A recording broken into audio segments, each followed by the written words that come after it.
Hi everyone, today I will be presenting my exploration of two key areas of professional practice in early childhood education and care, or ECEC. The first part of my talk will compare early childhood pedagogies and curriculum frameworks between Vietnam and Australia, focusing especially on the value of outdoor play for children development. The second part will look at the project approach as the way to support children deep learning, and how educators can act as advocate for both children and the ECEC profession. My discussion draws on the Early Year Learning Framework, or EYLF 2.0, and Vietnam's early childhood education curriculum developed by the Ministries of Education and Training, or MOET 2021. Let's begin with an overview of ECEC in Australia. Australia's early learning system is guided by the National Quality Framework, which includes the national law and regulation, the name National Quality Standard, and the Early Year Learning Framework, ASICWA 2023. The EYLF is built on the idea of belonging, being, and becoming, encouraging play-based learning, holistic development, and meaningful relationships between children and educators. It sees children as active participants in early on learning, capable of contributing to their world. Educators in Australia act as co-learners, observers, and guides, helping children extend their ideas through open-ended play and inquiry. Pedagogically, Australian ECEC value inquiry, reflection, and flexibility.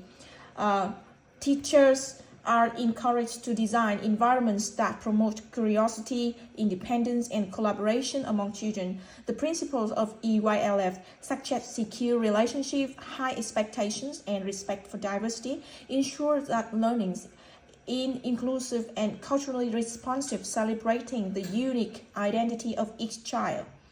Now, let's look at the ECEC in Vietnam. In Vietnam, the Ministries of Education and Training, or MOET, oversees all early childhood programs for children from birth to age 6. The MOET curriculum focuses on structured learning, helping children build skills in language, numeracy, and moral development to prepare for child development. Compared with Australia, Vietnamese early education tends to be more teacher-directed and academic, giving less space for open-ended play or child-led inquiry. Cultural values also play a role here. Vietnamese classrooms often reflect Confucian traditional that emphasize respect for teachers' discipline and social harmony. So while Australian teachers might see themselves as facilitators, Vietnamese teachers often take on a guiding and authoritative role. Both have strengths depending on context and culture. So when we compare the EYLF and MOET networks, we see that Australia's EYLF follows a constructivist approach where learning grows from the child's interests, while Vietnam's curriculum follows more structured, outcome-based model. The EYLF highlights plays and exploration as central to learning, but the MOET framework still gives priority to teacher-led instruction. Despite the difference, both frameworks aim for the holistic development of children across all domains: physical, emotional, cognitive, and social. I believe Vietnam can learn from Australia's emphasis on reflective documentation and inquiry-based learning, while Australia could appreciate Vietnam's focus on moral education and community value. Outdoor play is another key area that connects to both countries' approach. Research shows that outdoor play supports all areas of child development. It builds physical skills, encourages imagination, supports emotional well-being, and strengthens children's relationship with nature. According to EYLF Outcome 3, children become strong in well-being when they have opportunities to move freely and explore outdoor environments with confidence. Educators can use simple but powerful questions to guide learning outdoor, like what happens when you pour water on the soil. These types of inquiries help children think scientifically. In Vietnam, outdoor play is often limited due to large class size, safety concern, and time constraint.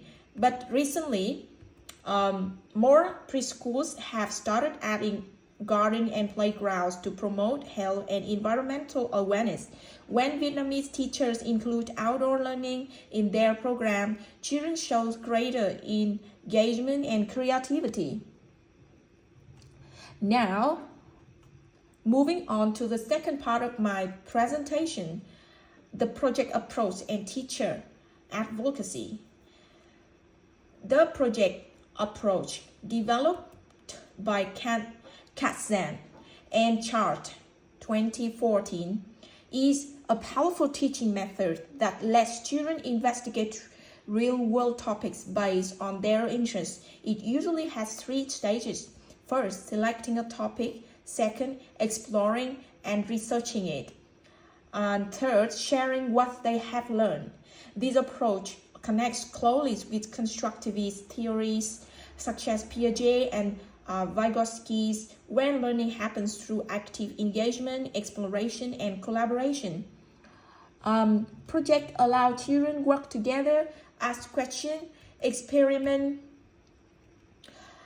and presents their ideas through drawing, model, and discussion. For example, if children are interested in plants, they might grow seeds, observe changes, record growth, and share their discoveries with peers. Studies have shown that the project approach supports deep learning because it motivates children to think critically, plan, and solve problems. The educator's role is to support and extend children's idea, not to give all the answers. This approach also encourages communication and teamwork, skills that are essential for lifelong learning. Another important professional role for educators is advocacy. Advocacy means speaking up for what is best for children, families, and the ECEC profession. Early childhood educators play a vital role in promoting children's rights and showing society how valuable early children education really is. Advocacy can happen in many ways.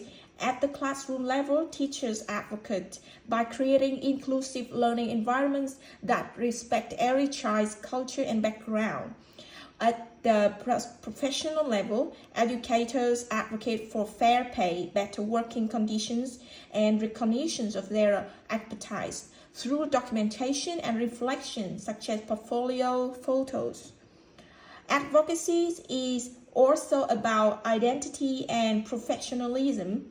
By sharing our knowledge and standing up for children's voices, educators can help shape a more equitable and high-quality education system, as Cyrus Bradford and Silva 2004 note. Advocacy strengthens the public understanding of ECEC as a respected, evidence-based profession. To conclude, both Australia and Vietnam share a deep commitment to supporting young children's development, even though their methods and cultural contexts differ.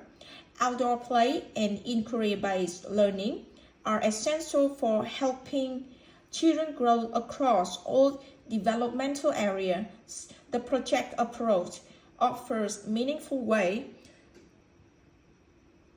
to engage children's curiosity, build social skills, and promote creativity. Finally, teacher advocacy is crucial, not only for supporting children's rights, but also for building respect and recognition for the early childhood profession itself. Thank you for listening.